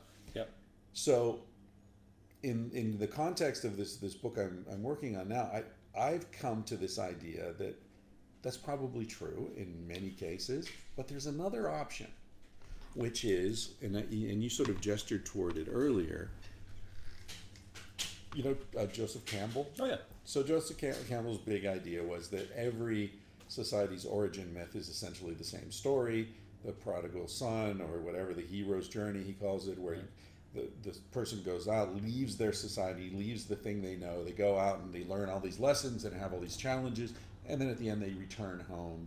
As T.S. Eliot said, the end of all our explorations will be to return to where we began and know the place for the first time. Got it. Right? Yeah. So I put all these things together, and my idea is the societies that don't wipe themselves out reach a point where they say, the best place for us to be is here, where we started, not out there. Yeah.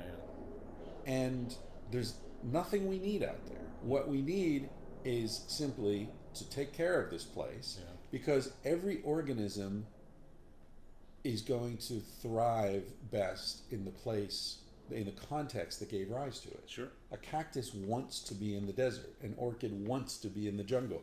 You take we'd have to work so hard to replicate this environment on another planet. Why even bother? I'm glad you brought that up. I'm so glad you brought it. I identify with Hawking because in his cynicism, he's like, well, we got to get the hell out of here because we're not going to survive otherwise. So he's projecting that the species will destroy itself, and those that get off will be surviving. But then there's the Musks and such that want to terraform. Yeah. And that's where I'm like, wow, man, why can't we use these resources and energy and science to focus on saving what we have? Right. I do cringe when I hear people wanting to do all these experimental, exploratory things. Because it's just run faster. It's just, instead of turning and facing the fucking monster, we're just learning to run faster and faster, and it's like we're never going to get away. Especially in a class-based society, and again, I follow all the fruits of technology and people that are so overly optimistic in certain ways, such as genetic engineering, and we'll be able to help kids, but who's going to have those options? The wealthy are. Yeah. It's the wealthy that will go to terraformed Mars. It's the wealthy that will be able to live for another 100 years if that's possible. And that's frightening because it creates, again, that elitist separation that can only cause conflict. I mean, we think class is bad now. Imagine when there are people walking around that have certain biological advantages because they could afford to alter themselves in utero. I find that terrifying. Yet the academic intelligentsia and the pro-technologist folks never touch upon that. Yeah. You can't. Yeah. We can't expect stability to occur in this type of class structures. It has to be separated. It has to be removed. One way or another, people have to realize that socioeconomic inequality, as I state in the book, is the most destructive force in human society right now. And I separate that a little bit from the ecological, which most focus on, because the end result of the ecological crisis will be more socioeconomic inequality. Whether it's the poor of the world getting poorer, whether it's more tropical diseases down south, those are the ones that suffer from all of this first, pushing more refugees, more violence, more terrorism. And who are they going to focus on where all the concentration of wealth and power is? And it just, everything points to instability. The sooner the better. Well, unfortunately, what is it about the fact that people are going into, and I'm being cynical and sarcastic, but you see very little aggression to go to the power establishment directly or the elitist business class. Well, I was going to ask you earlier, what do you think of the Unabomber? Have you read his manifesto? I have not read his manifesto, no. It makes a lot of sense, man. Does it really? Well, I bet you a lot of these guys that have philosophical underpinnings that finally rebel have kernels of truth to it. There's a great book you should read by Federico Berardi. It's called Heroes. And it's Heroes, Mass Murder and Suicide, something, something, something. It's an analysis of all the mass murderers from the very rare case of the guy in Sweden, I can't remember his name, he killed all those kids, who identified completely with right-wing isolationist policies. But yet within his huge manifesto, you find kernels of truth, of things that are acknowledged in the sense, obviously I'm not advocating any of that, but he goes through and talks about the underpinning of what happens to people when they take that kind of journey, their sense of loss, their lack of inclusion, their outrage, even the kids like Diebold, Dylan, and the Columbine guys. He goes through their work and analyzes what it is that sets people into that trajectory. And it ultimately, his conclusion is that you can have a competitive neoliberal society and not expect these side effects. And that's, in the more inequality and the more class divides, the more isolationist, the more winning people see, the more competitive, the more, as a side effect, you are going to get the extremities of Islamic terrorism. The more you're going to get more mass shootings. I mean, going postal, my father used to be a postal worker before he retired. And he talked about the condition in the post office and how it had this breeding ground for an antagonism because of the way the state corporate structure was set up. And it was absolutely no surprise when people finally flipped out in the 80s. Really? And pulled out guns. And that was the very first of real mass shootings in the U.S. Yeah, forget I remember that expression. And then it suddenly started to move into other businesses. And again, you have this, the ground foundation of neoliberal capitalism, or capitalism in general, neoliberalism is just more exaggerated. It's an intolerant view on the global level. But is that you're alone. You're alone and you have to compete. And from that kernel seed comes the complete antisocial dynamic. Yeah. And it's sad to me that every time someone pulls out a gun in some, random place, zero psychologists are coming forward to make any relationship to this.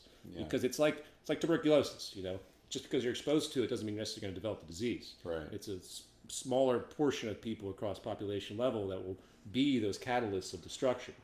And yet no one sees that. And that's troubling to me.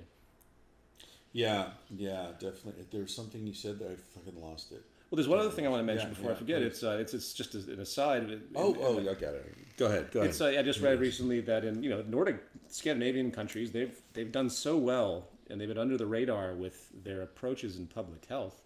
And over the course, I believe, the past 10 years, they've been reducing child drug abuse and alcoholism in I can't remember the exact country, but it goes down by 80%. And they said all they did was create extracurricular, as they described it, activities in the community and made it open and free so the kids can go and actually have communal presence and engage in arts and sciences. And look in the United States, we've been cutting the budgets for all of that stuff. Yeah. And they were able to reduce drug abuse and alcoholism by 80%. Yeah. It's so fundamental, but yet so lost. Anyway, go on. Well, see, that's the thing.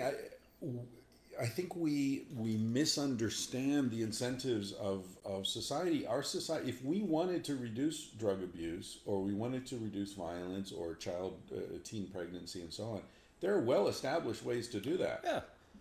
It's the premise is wrong that we want to.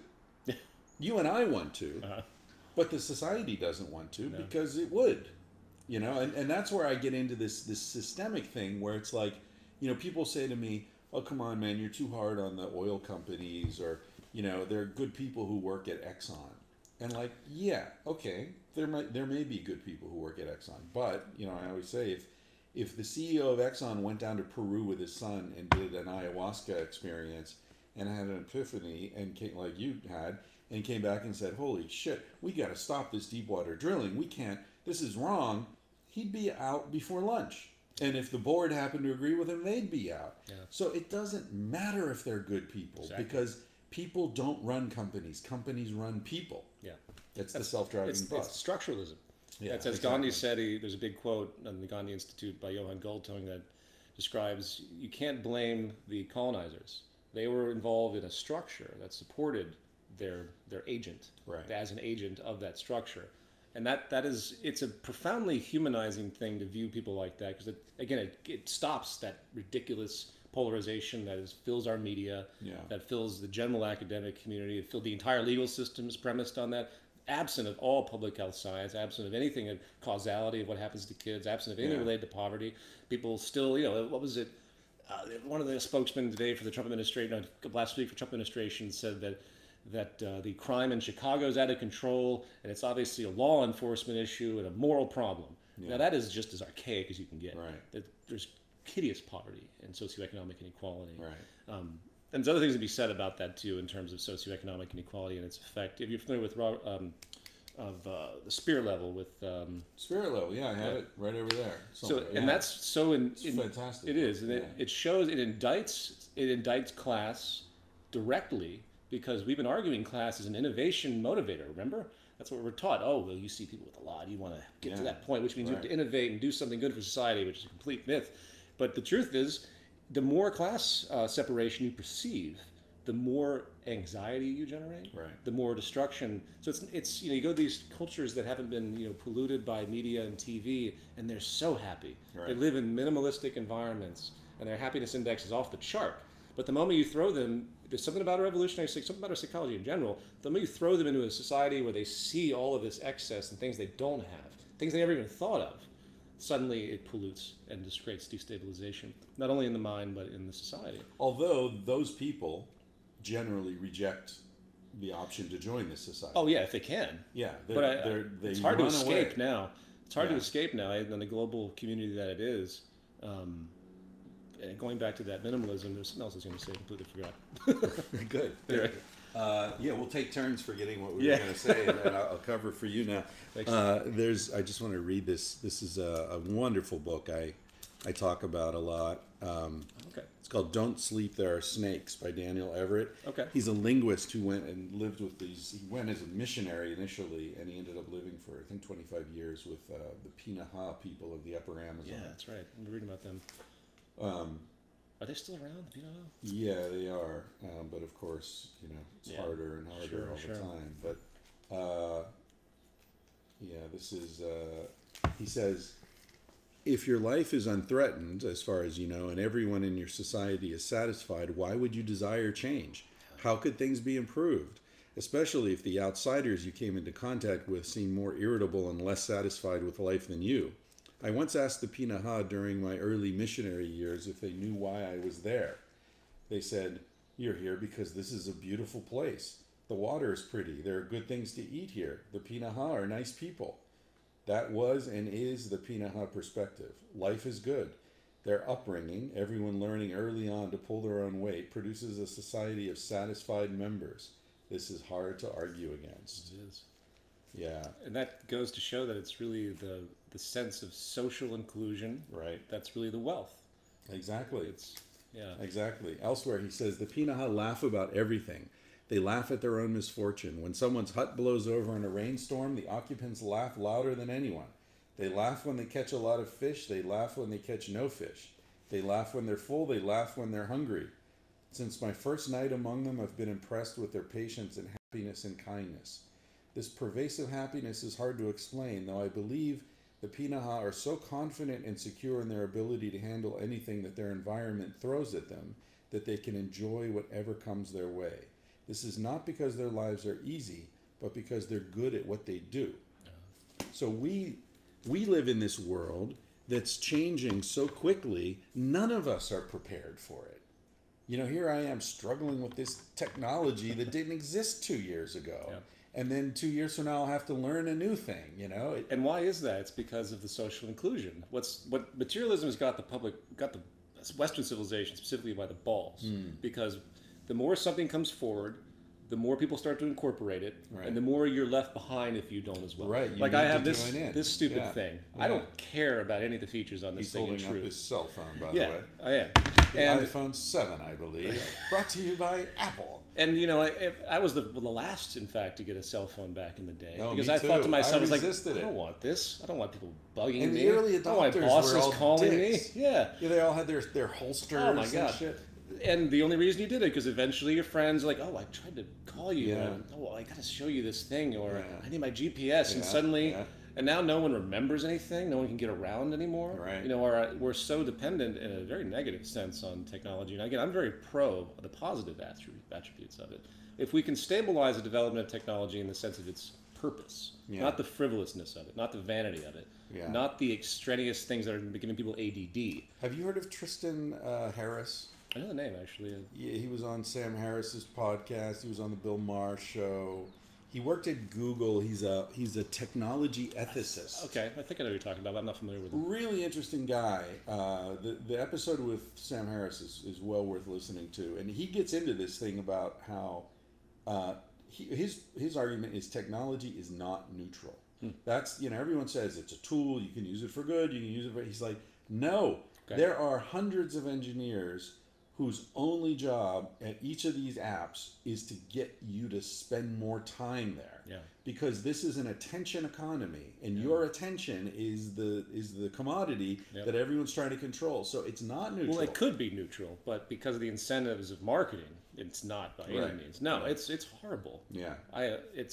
Look at, and not to mention the value of arbitrary things. We have, what is this thing called Snapchat? Yeah. And it has a value of billions of dollars in the market. He says, by the way, that's the worst one. Oh, it is. Yeah. And it's all based on marketing embedded and the advertisement associations to what you're photographing. Right. And I'm thinking to myself as a former trader, I'm like, I can't believe this stupid arbitrary thing has a market value of something like $6 to $8 billion. Yeah. It was. I mean, if that isn't indicative of just a complete separation of reality and the abstraction of technology, I don't know what it is. Yeah. Not to mention all the other negative things. That's, again, it's in the hands of what we're doing now. Technology is a very negative force on multiple levels, and it worries me. Yeah. Much. We've veered so far away from, we've wandered so far away from home that I kind of hope that. And again, I'm not aware of the extent of my own bias, so as no one really is, so who knows? Sure. But I feel like we're at this moment historically where enough, there's this quote I pull out all the time from Arthur Miller, who said, an era can be considered over when its basic illusions have been exhausted. And I feel like we are at a moment where the basic illusions of Western civilization are exhausted. A lot of people, 20 years ago this wasn't true, but now a lot of people are looking at the world and they're saying this doesn't work. This isn't working. Yeah. It's not working ecologically. It's not working economically. I'm not richer than my parents were. I'm not going to live as long as my parents. Things aren't getting better. There are indeed states in the U.S. with declining lifespans. Oh, yeah. And even if you look at black people, as a subset, their lifespan is equal to like Rwanda. It's unbelievable. Yeah. And infant mortality and all that. So I do think it's this amazing moment where people are open to other ways of thinking. I mean, that's the resonance that your film and hopefully this book will capitalize on. Yeah. What I find is that people are angry and they do see the problems. The question is, do they know the solutions? And that's my goal these days. That's why people want to check the book out. I realized after complaining for years, if we can't present something to replace what is effectively a bad social psychology emanating down from our social system, overarching and ruining and polluting, we're not going to get very far, because we clearly the protests of the street, And the general activist community, as disparate as it is, it's all broken up and fragmented. The environmental activists, the human rights activists, the regional civil rights activists.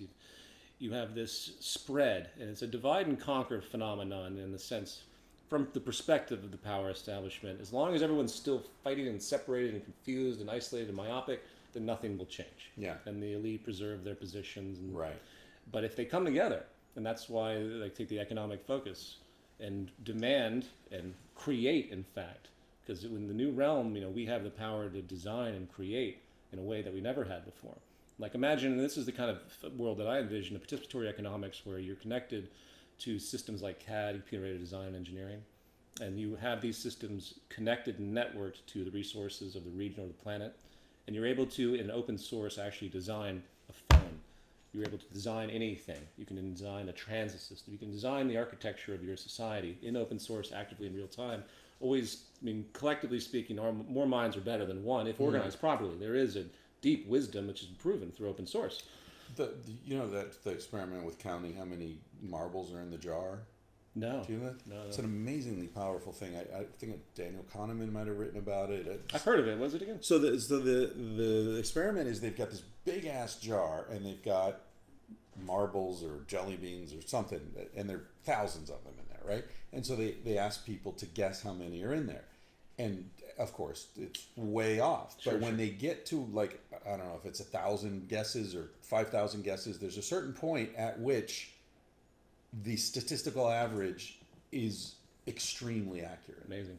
Yeah. So there is exactly what you're saying. There is some wisdom in crowds that's demonstrable but incomprehensible somehow. Well, you have again, back to the sharing nature of what has actually driven things forward. The sharing of ideas, not the hoarding, and the illusions. Right. So you have the historical development. What it took for this to be made, this phone, took effectively an eon of technological advancement and science. And yet we put a name on it, a brand on it, as though someone like Bill Gates or Steve Jobs magically came up with this, which is that individualistic neuroses that we have to get away from. Yeah, you're right. And at the same time, you have externalization as well. Yeah, and no one really perceives that. So in other words, when I mentioned this kind of participatory economic process, it would exponentially increase innovation. It would also remove the marketing focus that gets people to just buy things for the sake of somebody else's benefit. People falling victim to that cultural manipulation through advertising. So you eliminate all that. And you finally are able to establish a level playing field where it requires one fundamental shift, and that is the dramatic sharing of resources throughout a region or the world. The cool thing, though, with the rise of technology is that you won't need, due to more with less, what Buckminster Fuller called ephemeralization. Are you familiar with that term? It's the macro observation that over the course of time, due to design, the entire industrial complex gets smaller and smaller and smaller. So you could imagine right here in Topanga, eventually, all the food being grown in advanced systems, while all the goods that you see are actually printed regionally as well, 3D printing through large industrial systems, large in the sense compared to, say, a normal 3D printer. Right. But these systems that can be created locally create localization. And you tap into the design mechanism yourself if you care to, along with millions of others or whoever's in your region, and then you are able to build out this engagement, and then the goods are produced and so on. And in the highest extreme of that, there would be no money involved because it wouldn't be necessary once you reach that level of efficiency. Right. Now that's clearly an idealism, but I think you could even do it in an existing economy, a mixed economy that we develop, where you just eliminate the corporate structure and start to use the actual advent of communication technology in a positive participatory way. That's what I pose in the book, which is far more detailed than what I just said. Yeah. But if we can achieve even a kernel of that, those transitions, the 5 transitions are the use of automation over labor, because we can't keep people employed holistically. We need to focus on automation. Yeah. It is what has produced the abundance that we've seen. Yeah. And then there's the access society. Property has to be shut down, not in the sense that no one owns anything or has no rights, so to speak, in a legal sense, but way away from this property-based society we see, where we actually incentivize people to share cars, to share large systems, to return things to places where other people can use them, and in a more deliberate sense of recycling. Both grassroots in a sense and both high-tech as well. Then you have the open source mechanism. You need that. That's the driver of innovation. Get rid of corporations hoarding property. We need to actually understand what we have out there. We don't even know how much oil we have. No one's going to tell us the actual truth. Right. It's all these ridiculous projections. We don't even know anything about the resources of this planet because they're all being conditioned and all being hoarded information-wise by corporations. They have no need to tell the public. In fact, they're against their interest to do so. People think diamonds are rare. They're not rare. Yeah, no, it's manufactured scarcity. Yeah. So then you have localization, as I just implied. That's where people get away from globalization. The average American food plate travels about 1,400 miles. It's lunacy. Yeah. The amount of hydrocarbons that goes into the strawberries that you could easily create through advanced agriculture and closed systems. Yeah. And then you have this kind of networked feedback system that implied when I talked about the design system that could be constructed, which basically tracks what people are doing. Because people have argued in historically in economic arguments, people like Ludwig von Mises, these where the libertarian foundations are, they say without money, without means of exchange and the preferences can't be understood. We can't understand supply and demand. We can't have the balance that we see, which is extremely crude actually in market economics. That's thoroughly gone and debunked because we have beautiful tracking sensor systems through the internet. You can imagine a Wi-Fi being created in a city that is connected to all the exchanges that happen without the need for actual currency. Again, that's the farthest extreme. Kind of happening with credit cards. It is. And it's already happening. Payments. So that economic calculation problem, as he called it, which has been held up by this, more Ayn Rand, libertarian philosophy, that's thoroughly debunked. Fuck Ayn Rand. Yeah, fuck Ayn Rand. Jesus, and Alan Greenspan. The damage that she did is unbelievable. Yeah, that's crazy. Yeah. Listen, we're coming up on 2 hours here, right. And it feels like 15 minutes. I know. I could pick your brain for days, man. I really enjoy this. Absolutely, me too, man. Yeah, definitely. Yeah. Thank you for having me. I appreciate it. Yeah, you live in LA? I do. Culver City. So maybe we can do a part 2 one of these days. Love to. I feel like I wanted to sort of get into the nitty gritty of like, okay, how is this going to come about? Because I know in your book you propose actual solutions. It's not just a sort of whinging as my book is. So. I mean, I got to that point where it's like, okay, where's the prescriptive element? Mm-hmm. And I'm not comfortable with prescriptive elements. Hard. Yeah. Because the moment you do that, people's hair raise up. You create a confrontational thing, and also, it starts to reduce. Like what I did in Sexaton and what I'm trying to do in this book is just say, look, here's the problem. Here's a way of looking at it.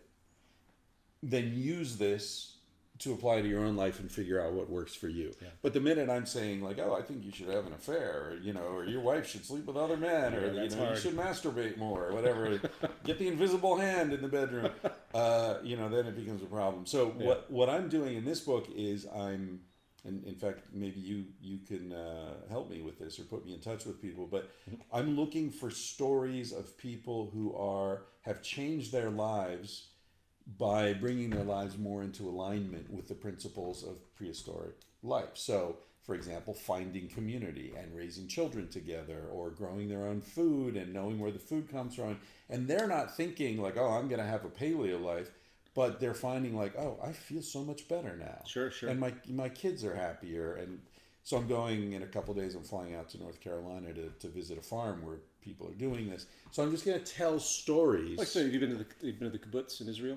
I've never been to a kibbutz. I've never actually been. That I know people that grew up in the kibbutz. Yeah. And they didn't use money. It was all community driven. Yeah. That's a great example. Israel has, of course, a dark political history. Yeah. But as far as the existence of this old, ancient, social, very tribal, very unique, and creative and fascinating. And women like are autonomous and have.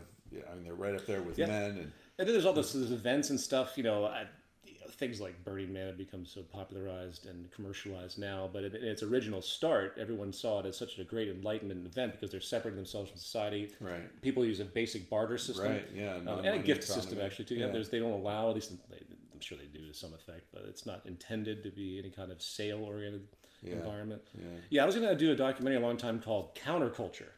And it was all about people just living differently across the world. But I never got a chance to do it. So I'll go back to my notes. I can send you. Maybe we'll spur each other on. Yeah. Thanks for doing this, man. I really enjoyed this. Totally. Yeah. I'm going to stop that and stop this.